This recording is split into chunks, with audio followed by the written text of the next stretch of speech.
to jest, proszę bardzo, lawenda. Trafiłem do takiego małego, urokliwego miasteczka pod Strasburgiem. Po co tu jestem? Po to, żeby dojść na stację benzynową. Jak w ogóle się tu dostałem?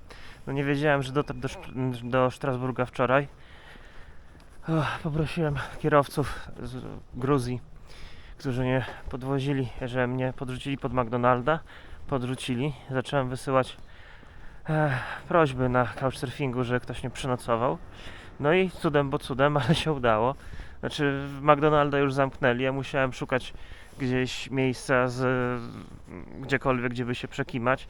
Dotarłem na jedną taką zamkniętą stację, okazało się, że chociaż Wi-Fi mieli działające, no jak Wi-Fi mieli działające, no to skorzystałem, sprawdziłem jeszcze raz ten couchsurfing, okazało się, że ktoś cudem, bo cudem mnie zaakceptował.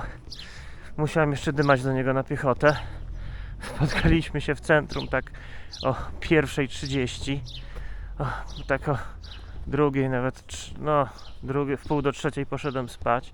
Nie no, co o trzeciej. Jeszcze próbowałem, korzystając z Wi-Fi u hosta, wrzucić filmy do internetu. No i rano trzeba było się zbierać, bo on o 7 już musiał wychodzić. Czy w sumie to tak o 7:30.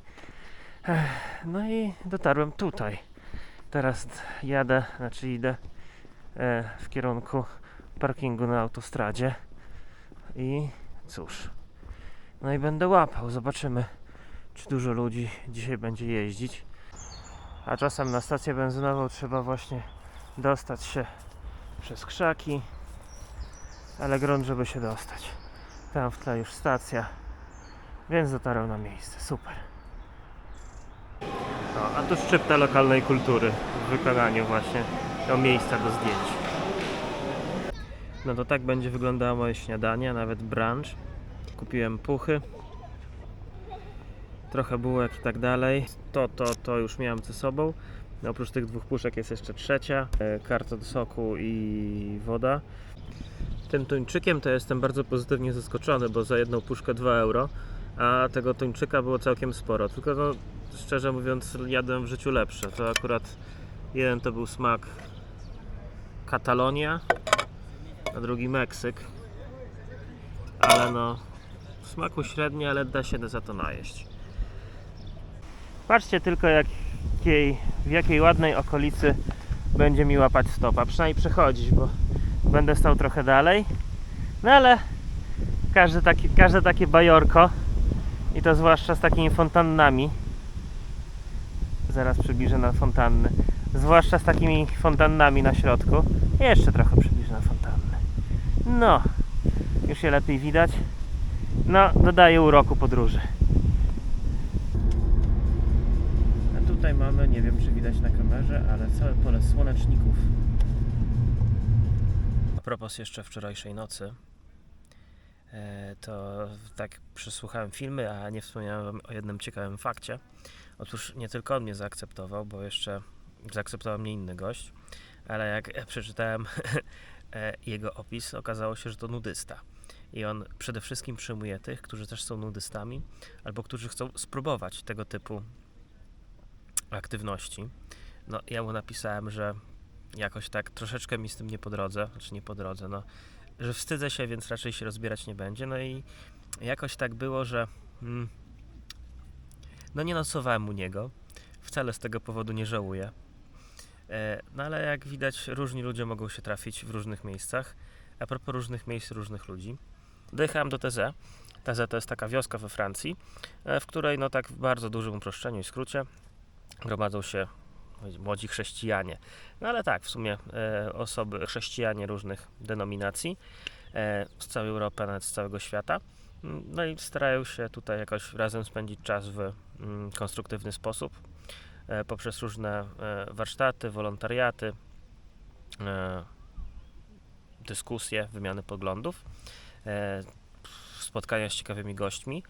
Za 10 minut zaczyna się spotkanie z świeżo wybranym kardynałem z Polski, arcybiskupem, chyba nawet Rysiem, więc no pójdę, zobaczę, posłucham, zobaczymy, czy coś ciekawego usłyszę, a po sam Taizé może uda mi się oprowadzić później. Autostop dzisiaj poszedł ślicznie. No i będę jechał dalej. Mam nadzieję, że wyrobię się do Lizbony na czas.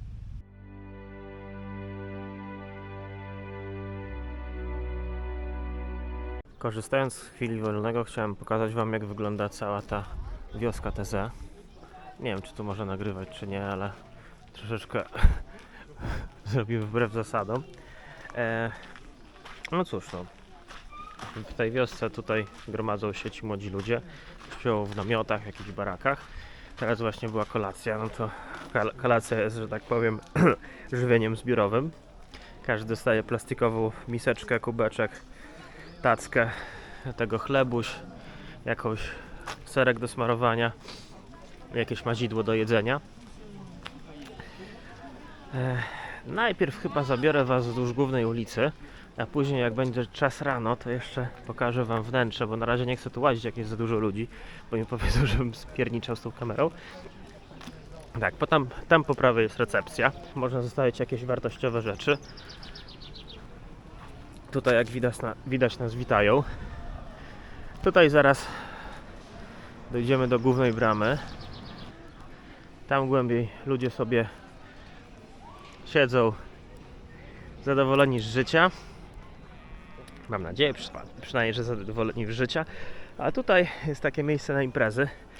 Znaczy imprezy jak imprezy, po prostu ludzie się spotykają. Jest darmowe Wi-Fi. Jest możliwość kupienia, nie wiem, piwa, chipsów, wszystkiego, może dobra, nie wszystkiego, czego dusza zapragnie, ale przynajmniej w dużej mierze spełnia potrzeby imprezowe. Dobra, może nie wywalą. Tutaj wchodzimy do tego głównego miejsca i przechodzimy przez bramę.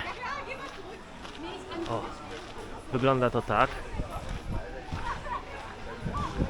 Tutaj przy przejściu przez bramę. O, tutaj po mojej prawej stronie jest miejsce wydawania posiłków. O, tak Wam pokażę. Dobra, spożywanie posiłków. A tutaj na środku jest taki główny placyk, na którym stoi kolejka, jak chce się coś zjeść. Teraz jest już taki wieczór, więc nie ma dużo ludzi. Ogólnie nie ma dużo ludzi. Jak ostatnim razem tu byłem, było, nie wiem, z 10 razy tyle osób. To są Święta Dni Młodzieży, więc pewnie część osób po prostu nie przyjechało. Tam sobie gdzieś tam coś tam tańczą. To są takie baraczki, w których odbywają się różne warsztaty. A tam dalej jest, no można by powiedzieć, że kościół, bo w sumie jest Najświętszy Sakrament, odbywają się msze, no to można to liczyć jako kościół. Do kościoła dobudowane są różne jakieś takie pomieszczenia, skupienia. Na razie tam nie będziemy wchodzić, bo zaraz modlitwa się zaczyna, więc nie chcę tutaj tak łazić. Już nawet stoją ludzie z napisami silence, żeby nie przeszkadzać tym, co się modlą. No to chyba zrozumiałe, więc wejdziemy tam na sam koniec, nie będę gadał. Może jak im pomacham, to mi odmachają. Nie odmachają. Stoją i się głupio uśmiechają. Bardzo mi przykro z tego powodu, ale cóż zrobić. To jest takie wejście do tego kościoła. Aktualnie chyba nieużywane. Tam za tymi drzewami są po prostu miejsca na namioty. Trawa, drzewa, więc nie wiem, czy to jest aż tak ciekawe. Tu są znowu jakieś baraczki, w których można spać. Miejsce namiotowe wygląda mniej więcej tak. Muszę być bardzo incognito, bo to troszeczkę tak to nie wypada gadać do kamery, ale no tutaj proszę bardzo, wygląda to tak, a tam bliżej jest już ołtarz, ludzie zbierający się na modlitwę. Myślę, że tyle wystarczy tego nagrywania. No a tak wygląda, powiedzmy, to mini imprezownia wieczorem. Tam normalnie, przynajmniej jak ja byłem te 4 lata temu, to tam z tyłu odbywały się imprezy. Siedzieli ludzie i śpiewali, tak ładnych kilka godzin. Ja sobie ogarnąłem lody truskawkowe i gruszkowe. I teraz nic tam się nie dzieje. Tam, gdzie były imprezy, to jest to pod dachem, ale w tym momencie tam praktycznie nikogo nie ma.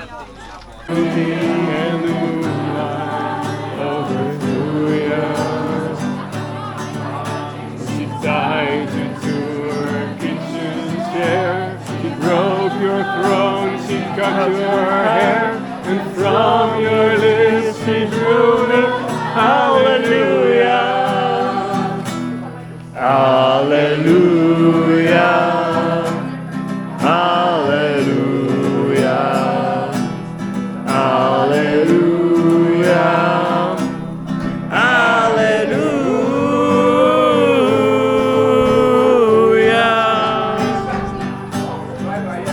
No, można tu jeszcze wpaść na takie ekspozycje. Zobaczymy, co tu jest ciekawego. Bardziej nie ekspozycja, sklepik. No, nie mogłoby się obyć bez tego. Można kupić ikony. O, takie fajne.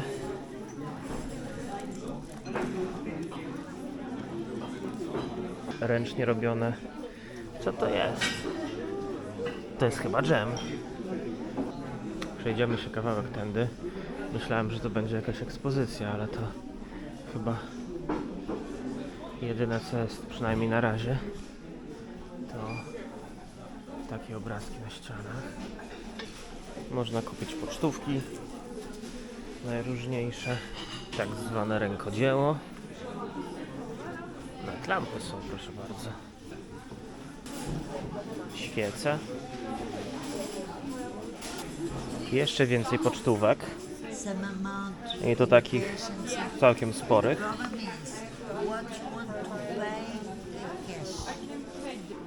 Tutaj są książki na przykład o bracie Roże. To jest założyciel całego TZ. Są nawet książki po polsku.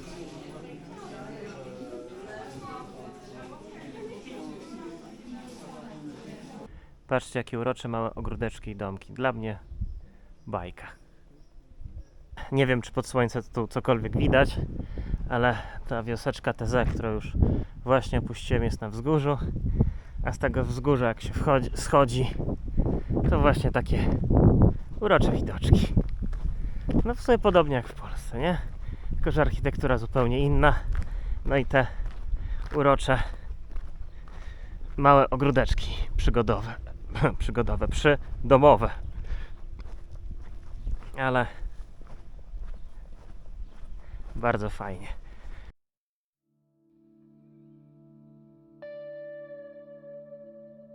Po opuszczeniu TZ kontynuowałem podróż przez Francję. Najpierw zatrzymała mi się pani, która jeździła kamperem po winnicach i kosztowała lokalnych specjałów. Bardzo spodobała mi się ta forma podróży i na pewno kiedyś sam jej spróbuję, a szczególnie tej części z kosztowaniem lokalnych smakołyków. Dalej była parka, która mnie podrzuciła na autostradę. No a na tej autostradzie, na stacji benzynowej, zatrzymał mi się kolejny samochód. Tym razem była to para emerytów. I to nie byle jakich emerytów, bo spokojnie dałbym im tak po plus 75. Próbowałem z nimi zacząć rozmowę po angielsku, nie bardzo szło. Pokazałem ręką, w którą stronę jadę, pokiwali głową, że mnie podrzucą, więc wsiadłem. Wolałem nie wybrzydzać, bo nade mną wisiała już czarna chmura, zaczynało wiać i poczułem krople deszczu na swoim karku, więc wolałem nie zmoknąć. To była naprawdę słuszna decyzja, bo chwilę później nastąpiło oberwanie chmury. Bardzo chciałem, ale za nic nie mogłem się porozumieć. Jedyne co, to żona kierowcy wyciągnęła mapę, pokazałem dokąd jadę, przynajmniej dokąd chcę dzisiaj dojechać. Nie mogli mi uwierzyć, że chcę akurat tam się dostać autostopem. Trzeba było jakoś pokazać, gdzie chcę wysiąść. Elektronicznych map nie uznawali, na papierowej też się za bardzo nie dało pokazać, więc kombinowałem, jak tu dać znać, że zaraz chcę wysiadać. W końcu, jak już zostało naprawdę mało czasu do stacji, na której chciałem wyskoczyć, pokazałem po prostu piątkę na rączce z skrzyni biegów. Dodałem do tego minute stop. To akurat zrozumieli i na szczęście wysadzili mnie tam, gdzie chciałem. Ze stacji zabrała mnie całkiem sympatyczna rodzinka. Mama i 2 dzieci. Ja siedziałem z tyłu razem z tą córeczką. na początku bardzo się mnie bała, ale jak tam powygłupialiśmy się troszeczkę, porobiliśmy miny, to widać, że nie przeszkadzało jej moje towarzystwo. Burza rozpadała się na całego. Przejeżdżałem przez masyw centralny, czyli wzgórza, doliny, lasy centralnej części Francji, a ja razem z rodzinką jechałem dalej. W końcu nastał wieczór. Przestało padać, a ja poprosiłem, żeby wysadzili mnie w jakiejś mniejszej miejscowości po drodze. Liczyłem na to, że znajdę gdzieś dobre miejsce na rozbicie namiotu. Wziąłem plecak, przeszedłem się po okolicy, żeby zorientować się, jak wygląda sytuacja na miejscu. Malowniczo położono miejscowość, na wzgórzach, u dołu wzgórza jezioro, wokół las. Problem polega na tym, że nie było nigdzie żywej duszy. Jedyne ślady życia to była jakaś impreza. No ja pomyślałem sobie, a co mi tam, wbijam. Podszedłem trochę bliżej, zagadałem pierwszego gościa, który stał z boku. Nie znał oczywiście angielskiego, no ale wziął jakiegoś kolegę, który już dużo lepiej ten angielski znał. Pogadałem z nim trochę i facet ostatecznie stwierdził, że zaproponuje mi nocleg, a dodatkowo jeszcze podwiezie mnie z kolejnych 20-30 km do swojego domu. Skończyło się tak, że mogłem przekimać się w namiocie, ale u kogoś w ogrodzie. Miałem dodatkowo prysznic, no i poznałem całkiem fajnego faceta i jego dziewczynę, teraz już narzeczoną z tego co wiem, ale o tym opowiem już w następnym odcinku.